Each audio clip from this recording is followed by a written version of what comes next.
हेमंत जी आ गए हैं। हेमंत जी विधानसभा में थे तो बहुत सारी जानकारियां उनके पास अलग होगी। हेमंत जी, वहाँ जो घटनाक्रम हुआ उसको कम रखिएगा, लेकिन ये एक बताइए कि नीतीश कुमार और तेजस्वी दोनों को जोड़ दीजिए।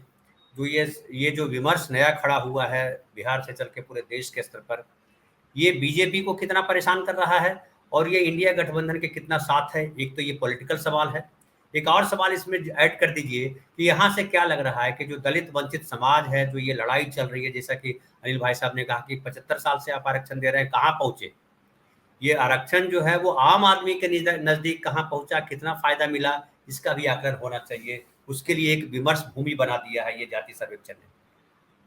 जो आज जो पूरा घटनाक्रम है उसमें आप एक बात बहुत गौर करने वाली है कि जो आपने राजनीतिक सवाल किया कि बीजेपी के लिए क्या इस संदेश है, तो बीजेपी के का संकट का अंदाजा आप इस बात से लगा सकते हैं कि जब मुख्यमंत्री बोल रहे थे तो समझिए कि वो एक तरह से फाइनल कमेंट था उनका, और उसमें ये जब आरक्षण की बात वो कर रहे थे तो बीजेपी के खेमे से काफी ताली बजा करके और खड़े होकर के उसका स्वागत किया गया। और ये पहले से इसका अंदाजा हम लोग को था, क्योंकि प्रेस रूम में बाहर जो उनके विधायकों से कुछ बातचीत हो रही थी तो वो कह रहे थे बहुत हुलस करके कि अरे जितना आरक्षण बढ़ाना है बढ़ा दीजिए, कोई दिक्कत नहीं है, लेकिन ये सब इस सब से क्या होने वाला है। तो उन्होंने काफी स्वागत किया उसका। लेकिन जैसे ही मुख्यमंत्री ने कहा कि बिहार एक गरीब राज्य है और जो 2 स्कीम की उन्होंने चर्चा की कि जो 94 लाख परिवार बिहार में सबसे गरीब हैं और उसमें सभी जातियों के लोग हैं, तो उनको अपलिफ्ट करने के लिए, उनको ऊपर ले आने के लिए हम एक स्कीम ला रहे हैं कि 2 लाख रुपए किस्तों में उस परिवार को स्वरोजगार के लिए दिया जाएगा और उसकी वापसी नहीं होगी और वो मुफ्त सरकार से सहायता मिलेगी वो। और दूसरी बात उन्होंने कही कि जो उस परिवार को जो पैसे मिलेंगे और उसके अलावा जो घर बनाने के लिए जो आवासहीन 60,000 परिवार है उसके बारे में उन्होंने कहा कि जो आवासहीन परिवार है उनको आवास के लिए और जमीन के लिए, यानी कि उनके पास ना तो जमीन है ना ही घर है, वो एक तरह से आवासहीन परिवार है, तो उनके लिए जो उन्होंने बात कही कि ये जमीन खरीदने के लिए भी सरकार 60,000 रुपए देती है, उसको बढ़ा करके हम 1 लाख करेंगे और 1,20,000 तो आवास बनाने के लिए मिलता ही है, यानी कि 2,20,000। और उन्होंने कहा कि इस पूरे स्कीम पर 2,50,000 करोड़ रुपए खर्च होंगे और 5 साल लगेंगे इसमें। तो उन्होंने लगे हाथ जब ये कहा कि बिहार एक गरीब राज्य है और केंद्र सरकार इसको विशेष राज्य का दर्जा दे, और तो उससे ये फायदा होगा कि जो स्कीम हम 5 साल में पूरा कर सकते हैं उसको हम 2 साल में ही पूरा कर लेंगे।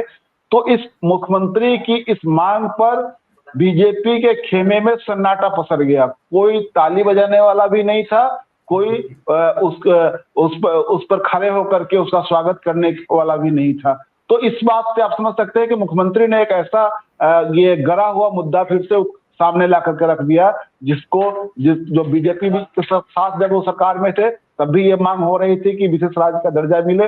लेकिन हेमंत भाई मैं आपको टोक रहा हूँ। ये जो आपने 2 बातें बतलाई, एक तो 94 लाख गरीब परिवारों को जो किसी भी जाति के हैं वो 2 लाख रुपए दिए जाएंगे उनको अपलिफ्ट होने के लिए, एक ये। और दूसरा आपने कहा कि आवासहीन जो लोग हैं, कितने परिवार बोला, कितने लाख? 60,000 जो जिनके पास घर नहीं है, जिनके पास पैसा नहीं है, उनको वो जो है जमीन नहीं है, घर नहीं है, जमीन खरीदने के लिए 1 लाख रुपया और 1,20,000 रुपया घर बनाने के लिए। तो ये तो जो जाति सर्वेक्षण पे जो राजनीति करने वाले लोग हैं, जो उसको बुरा बता रहे हैं, उसका तो सबसे बड़ा सुनहरा पक्ष यही तो है कि जो किसी भी जाति के जो गरीब आदमी है उसके लिए बात कर रहे हैं, वो सबसे पहले ये बात रखते हैं। तो जाहिर है सन्नाटा फैल जाना था। तो हाँ, कंटिन्यू कीजिए। देखिए, सबसे बड़ी बात ये है, ये धनंजय जी की इस बात को इस रूप में देखा जाना चाहिए कि अभी जो अनिल सर जो कह रहे थे, इस सोसाइटी की और पूरे भारतीय समाज की, खास करके बिहारी समाज की यह दिक्कत जो है वो इस रूप में देखिए आपकी, जब ये आंकड़े सामने आए जिसमें सबसे भूमिहार जाति के लोग सबसे ज्यादा गरीब माने गए, खास करके अग्री बिरादरी में। तो ये इसको लेकर के एक तरह से वहां अगर मैं सीधे कहूं कि प्रेस रूम में जो एक तरह से जो सन्नाटा पसरा था और उस पर जो काउंटर रिमार्क्स हो रहा था, वो ऐसा लग रहा था कि लोग उसको हजम नहीं कर पा रहे हैं। वो समझ रहे हैं कि ये बहुत ये फालतू का आंकड़ा है। तो एक है कि आप अपनी गरीबी के बारे में दूसरे ढंग से चर्चा करेंगे, जब आंकड़े आएंगे तो उसको दूसरे ढंग से उसको लेंगे और इस बात को अपनी प्रतिष्ठा से जोड़ेंगे कि हमारे प्रतिष्ठा के खिलाफ है ये। तो आप गरीबी से लड़ने के लिए भी आप तैयार नहीं है।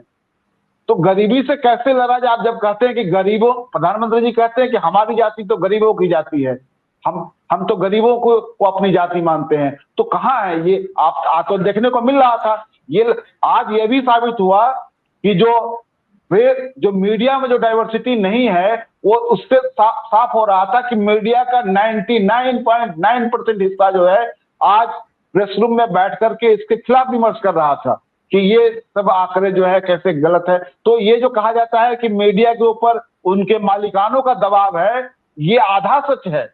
पूरा सच ये है कि मीडिया के भीतर जो एक बड़ा जाति समूह जो है, जो प्रभावशाली जाति समूह है, उसने अपने ऊपर नकली दबाव और रखा है और वो अपने पक्ष में चीजों को मैनिपुलेट करने के लिए इस दबाव का आवरण लेकर के इस दबाव को सामने रख करके बात करते हैं। तो ये बात। दूसरी बात मैं ये कह रहा हूं कि जो चीजें सामने आई है, निश्चित रूप से गरीबी के आंकड़े बहुत भयावह है। SC ST में 42%, 43% के आसपास में गरीबी है। इसी तरह अति पिछड़ा में 34% से ऊपर गरीबी है। सवर्णों में 25% के आसपास में वो आंकड़ा चला जाता है। तो कहने का मतलब ये है कि जो माना जाता है कि अगर सामाजिक न्याय की बात आप करते हैं तो शिक्षा, रोजगार और भूमि सुधार, ये 3 ऐसे मुद्दे हैं जिसको आप एड्रेस किए बगैर आप इन चीजों को ठीक नहीं कर सकते हैं। ये इस सरकार के लिए भी चुनौती है। लेकिन आज की तारीख में बात यह है कि नीतीश कुमार सरकार ने जो ये निर्णय लिया, जो आरक्षण का दायरा बढ़ाने का जो 75% तक उसको ले गए हैं, तो इससे ये है कि जो राष्ट्रीय स्तर पर जो पूरा राजनीतिक विमर्श जो है वो हिंदू मुसलमान नफरत की राजनीति और एक खास समुदाय को टारगेट करने वाली जो बात है, उस विमर्श को, जो हिंदुत्व का जो एजेंडा है, उस एजेंडे पर एक करारी प्रहार के रूप में है और उसको बैकफुट पर ले जाने वाला है। क्योंकि बीजेपी में बहुत हताशा है इसको लेकर के। बीजेपी के लोग बहुत कुछ कहने की स्थिति में नहीं थे। नीतीश कुमार ने उनसे सवाल पूछा कि आप बताइए कि जब मैं आपके साथ था और जो मैं जितने काम मैंने किए हैं उन कामों को आप कैसे भूल गए? आप जब कह रहे हैं कि हमने किसी के दबाव में गलत आंकड़े पेश कर दिए, तो आप बताइए कि इससे पहले कौन सा जाति सर्वेक्षण हुआ था जिसके आधार पर आप कह रहे हैं कि ये 2 जातियों को बढ़ा करके दिखा दिया गया? तो आप ये बोगस बात कर रहे हैं। तो नीतीश कुमार, मैं उनके ही शब्दों को कोट कर रहा हूं कि आप यह बोगस बात कर रहे हैं। तो नीतीश कुमार ने कैटेगोरिकली उनको काउंटर किया और ये भी कहा कि बिहार की, इसके रिपोर्ट के जरिए बिहार की सामाजिक, आर्थिक और शैक्षणिक स्थिति को हमने समाज के सामने, आपके सामने रख दिया है। इस तस्वीर को बदलने के लिए, इस तस्वीर को सुधारने के लिए क्या क्या उपाय किए जाएंगे, ये सब लोगों को मिल बैठकर तय करना होगा। क्योंकि सब लोगों ने मिल बैठ करके ही निर्णय लिया था कि जाति सर्वेक्षण करवाया जाए। प्रधानमंत्री जी के यहाँ हम लोग गए थे, लेकिन उन्होंने इस बात से इनकार कर दिया था। हम चाहते हैं कि अब भी सरकार चाहे तो पूरे देश में जाति सर्वेक्षण करवाए और ये रिपोर्ट सामने लेकर के आए। तो नीतीश कुमार ने जो सारी बातें वहां पर रखी, उससे यह है कि जो पूरा नैरेटिव जो है राष्ट्रीय स्तर पर, जो विभाजन की जो नैरेटिव है, जो हिंदुत्व की जो नैरेटिव है, जो एक खास समुदाय के खिलाफ जो उन्माद की जो नैरेटिव है, और उसके जरिए अभी जो प्रचार किया जा रहा है राम मंदिर का, में प्राण प्रतिष्ठा होगी, उस दिन पूरे देश में आरती, सभी मंदिरों में आरती होगी। लेकिन ये अमित शाह जो अभी आए थे मुजफ्फरपुर, और उन्होंने जो ये कहा कि यादवों और मुसलमानों की संख्या बढ़ा करके, आंकड़े बढ़ा करके दिखाया गया लालू यादव के दबाव में, ये बातें बीजेपी के लोग भी हजम नहीं कर पा रहे हैं। उनको लग रहा है कि ये तो हमारे ही पैर पर लग रहा है कुल्हाड़ी मार करके चले गए अमित शाह। और कुछ लोग तो कह रहे हैं कि अमित शाह और नरेंद्र मोदी जी के सलाहकार जितने लोग हैं, चाहे बिहार के हो चाहे राष्ट्रीय स्तर पर, वे लोग ऐसे लोग हैं जो गांव घर में घूमते नहीं है, लोगों के बीच में जाते नहीं है, तभी वो ऐसी बातें समझा देते हैं। यही हुआ था 2015 में जब मोदी जी आए थे बिहार, तो उन्होंने लोगों से पूछा था क्या बिजली मिलती है, तो उस समय सही बात यह थी कि बिजली गांव गांव तक पहुंच चुकी थी, लोगों को बिजली मिल रही थी। लेकिन मोदी जी ने ऐसा सवाल खड़ा कर दिया कि लोग उस पर हंसने लगे। तो उसी तरह का सवाल यहाँ ये करके चले गए कि यादवों और मुसलमानों की संख्या बढ़ा दी गई। अरे भाई, आपके पास कहां से वो आंकड़े आए जिसके आधार पर आप कह रहे हैं कि वो संख्या बढ़ा दी गई? और उनके 4 यादव उस मीटिंग में मंच पर बैठे हुए थे। मैं सामने प्रेस दरगाह में बैठा हुआ था। उसमें राम सूरत राय थे, उसमें नित्यानंद राय थे, नंदकिशोर यादव थे। तो ऐसे ऐसे लोग मंच पर बैठे हुए थे। तो उसमें शाहनवाज हुसैन थे वहां बैठे हुए। तो सब लोग का चेहरे पर हवाई उड़ रही थी और लग रहा था। और आज प्रेस रूम में बीजेपी के एक विधायक से मेरी बातचीत हो रही थी। उन्होंने कहा कि, बल्कि वो ऑफ द रिकॉर्ड नहीं, बल्कि वो तो कह रहे थे कि मैं ये कह रहा हूं कि अमित शाह को गलत इंफॉर्मेशन दिया गया और ये उनका जो बयान है वो पार्टी के खिलाफ चला गया है। तो ये जो कुछ करके गए हैं वो, तो ये निश्चित रूप से ये एक तरह से उनके भीतर जो अकुलाहट है, जो बौखलाहट है, उनको लग रहा था कि पहले हमने राम मंदिर बनाने के नाम पर, अब उसमें प्राण प्रतिष्ठा करने के नाम पर हम अपनी नैया बाहर लेकर के बाहर ले जाएंगे। तो वो अब होता हुआ मुझे दिखाई नहीं दे रहा है। इसलिए ये नीतीश कुमार का जो आज का निर्णय है, और वो उन्होंने कहा है कि हम इसी सत्र में ये विधेयक लेकर के आएंगे आरक्षण के सवाल पर और गरीबों को अपलिफ्ट करने के सवाल पर। तो आप समझ जाइए कि ये सब जब होने जा रहा है तो निश्चित रूप से ये विमर्श उनका बदलने जा रहा है। और वहां पूरे, अगर आप कहते हैं ना कि बॉडी लैंग्वेज अगर आप पढ़ना चाहते हैं, अगर उसको देखना चाहते हैं, उसके जरिए अगर चीजों को समझना चाहते हैं, तो वहां आज साफ साफ दिखाई दे रहा था कि बीजेपी के खेमे में इसको लेकर के काफी हताशा और निराशा दिखाई दे रही थी। हेमंत जी, आपकी कुछ जो आम लोगों से जो बात हो चुकी है, तो मुझे दोनों जो आपने बतलाया है, 94 लाख गरीब परिवार और 60,000 आवासहीन परिवार, आम लोगों में क्या रिएक्शन है इसका? पत्रकारों का तो हम लोगों ने देख लिया कि पत्रकारों का विमर्श और आपने बताया, और हमारे यहाँ कुछ लोगों ने कहा भी कि बहुत सही आकलन कर रहे हैं हेमंत कुमार। क्या आपको लगा आम लोगों में ऐसा कुछ रिएक्शन अभी आया है या नहीं आया? आज जो रिपोर्ट आई है उस पर आम लोगों से तो हमने रिएक्शन नहीं लिया है, क्योंकि आम लोगों के बीच में जाने का मौका ही नहीं मिला। आज मैं दिन भर विधानसभा में था और शाम में जब मुख्यमंत्री का भाषण खत्म हुआ तो मैं बाहर आया। लेकिन आप ये समझ सकते हैं कि जो विधानसभा को आम लोगों के भावनाओं का प्रकटीकरण का एक मंच समझ लीजिए आप। अगर सत्ता पक्ष के विधायकों को, विपक्ष के विधायकों को, वहां बैठे पत्रकारों को, वहां बैठे सुरक्षा कर्मियों को, वहां बैठे जो ये विधानसभा कर्मी है, विधान परिषद के कर्मी है, तो उसको अगर आम लोगों का आईना समझ लीजिए तो उस रूप में आप समझ सकते हैं कि निश्चित रूप से ये बिहार देश की राजनीति में एक बड़ा गेम चेंजर साबित होने वाला है। ये अलग बात है कि इससे कितना क्रांतिकारी बदलाव आएगा, ये अलग मुद्दा है। लेकिन ये क्रांतिकारी एजेंडा बन गया है, इसमें कोई संदेह नहीं है।